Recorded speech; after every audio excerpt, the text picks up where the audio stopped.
Terima kasih Anda masih bersama kami. Bagi Anda baru saja bergabung, kami hadirkan kembali berita utama hari ini. Sungguh tak bermoral seorang pria meruda paksa keponakannya yang masih berusia 10 tahun. Rumah yang dijadikan tempat penimbunan BBM ilegal di Kota Palembang terbakar hebat. Kasus pencurian emas dengan modus berpura-pura membeli perhiasan kembali terjadi di Kota Palembang.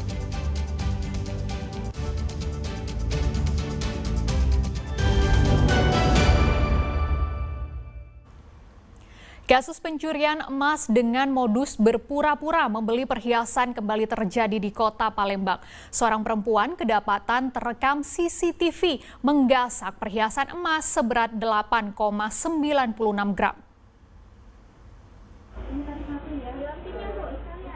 Seorang perempuan ini tampak melakukan pencurian berkedok sebagai pembeli di sebuah toko emas di Pasar 16 Ilir Palembang.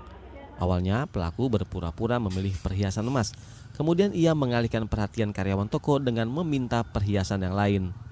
Di saat karyawan lengah itulah dengan cepat pelaku memasukkan perhiasan emas seberat 8,96 gram ke dalam tas miliknya. Tak butuh waktu lama, terduga pelaku yang sempat menghilang akhirnya berhasil ditemukan oleh karyawan toko saat sedang makan empek-empek di bawah jembatan Ampera. Perempuan berusia 50 tahun ini langsung diserahkan ke sentra kepolisian terpadu SPKT Polrestabes Palembang. Diperkirakan perhiasan emas yang telah dicuri harganya senilai 7 juta rupiah lebih.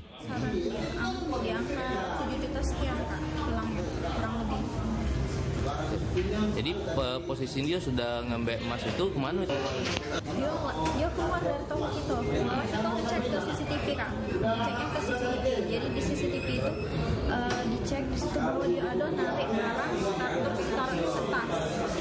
Nah, nariknya di tas. Dipegangnya di dalam tas itu. Nah, pas itu dia udah jadi beli. Langsung lari ke luar toko. Jam berapa gitu nih ke situ? Nggak tahu aku yang maling tadi, aku dewek tadi. Ayu dewean. Nah, yang malingnya ada kawan enggak? Enggak ada berewang. Ayu dari mana yuk?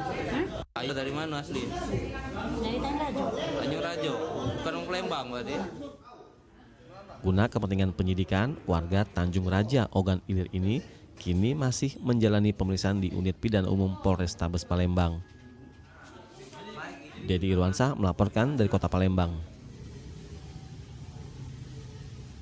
Protes warga mewarnai proyek pembersihan lahan yang dilakukan kontraktor PT KAI di kawasan Keramasan Palembang. Warga bahkan berupaya menghentikan paksa aktivitas alat berat yang tengah bekerja.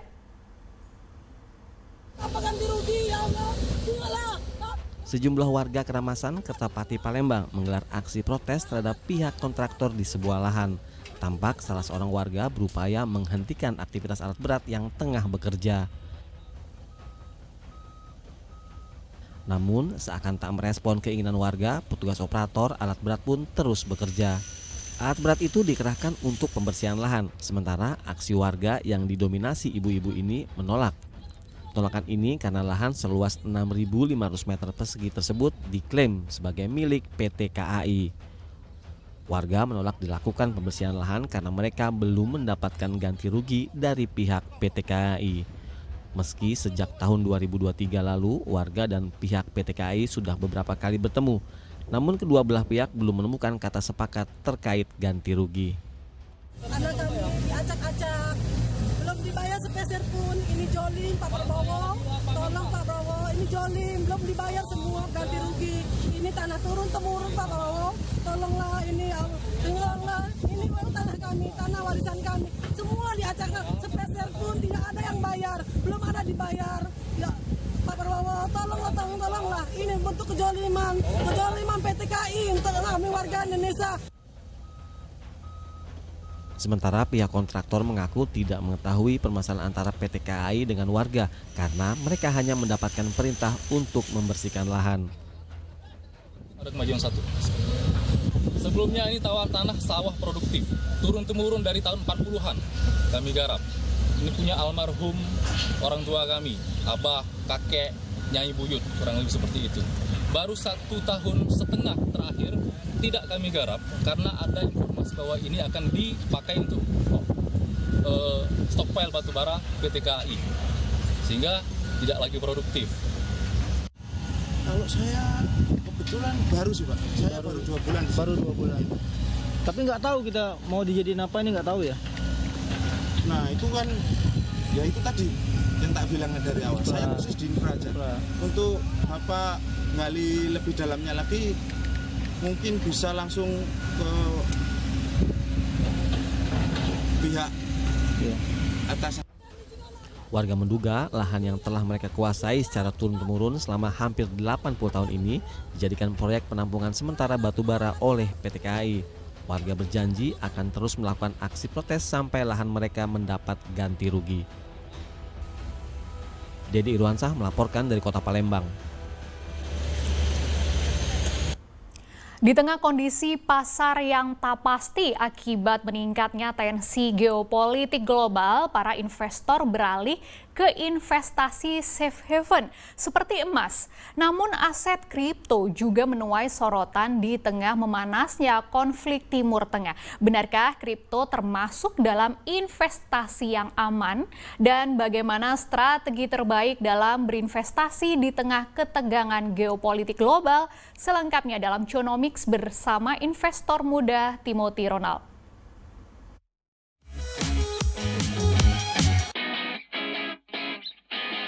Gimana sih dengan terjadinya konflik kemarin ya, Iran Israel gitu, dampaknya terhadap pasar kripto tuh kayak gimana sih analisa dari kamu?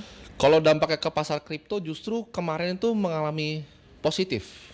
Karena dengan adanya konflik Iran dan Israel, yang pertama kita lihat kan dari oil dulu ya.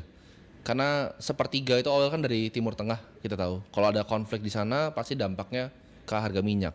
Minyak itu naik sampai $75 per barrel kan. Dan sekarang udah turun lagi nih.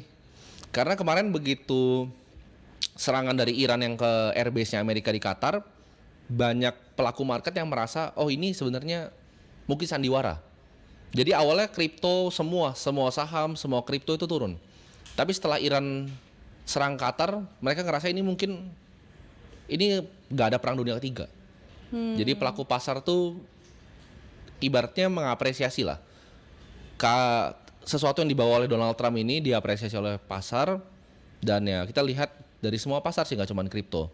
Equity US itu rebound, Indonesia juga ya semi sedikit lah, Indonesia lagi membaik sedikit, dan Bitcoin turun ke 99, habis itu langsung naik lagi balik ke 106.000.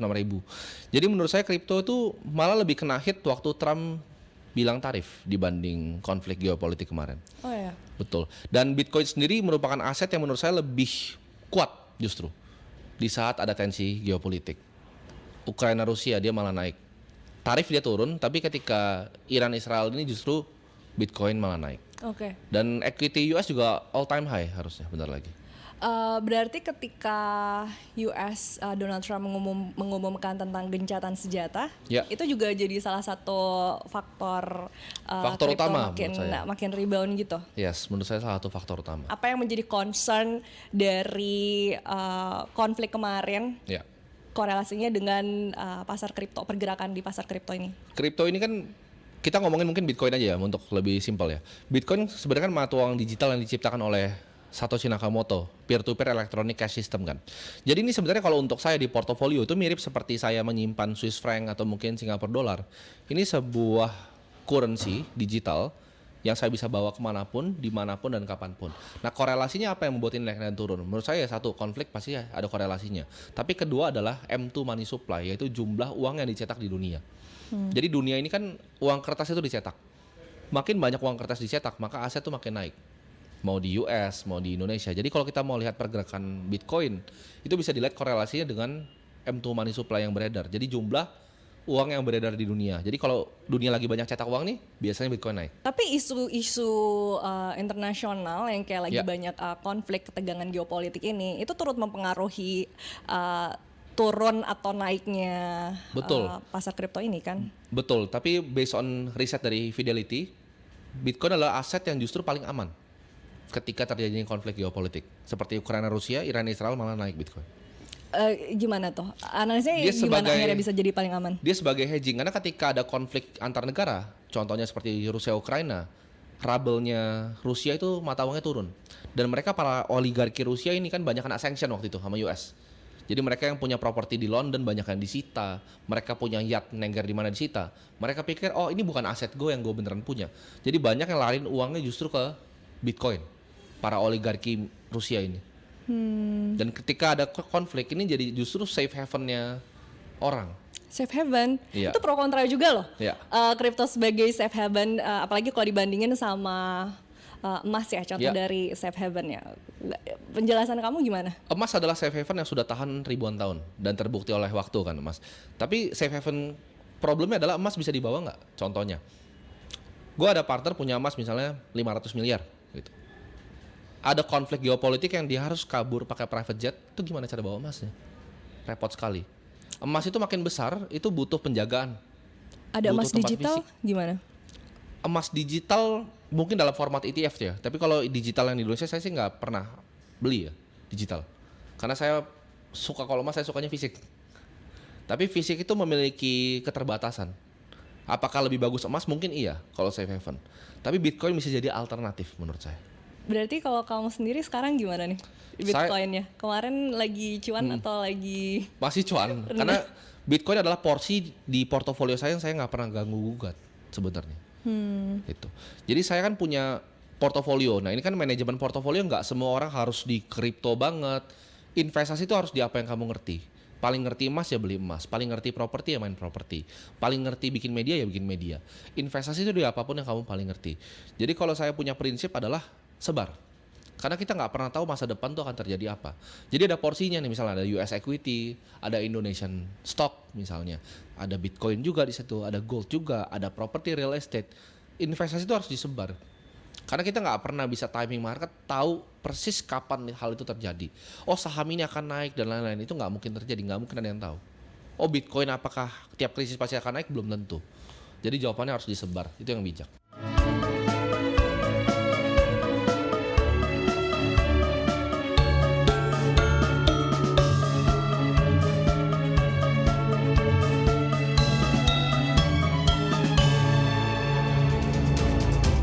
Laporan tadi mengakhiri berita Sumatera Selatan hari ini. Jangan lupa pastikan Anda subscribe channel YouTube Liputan 6 SCTV Daerah.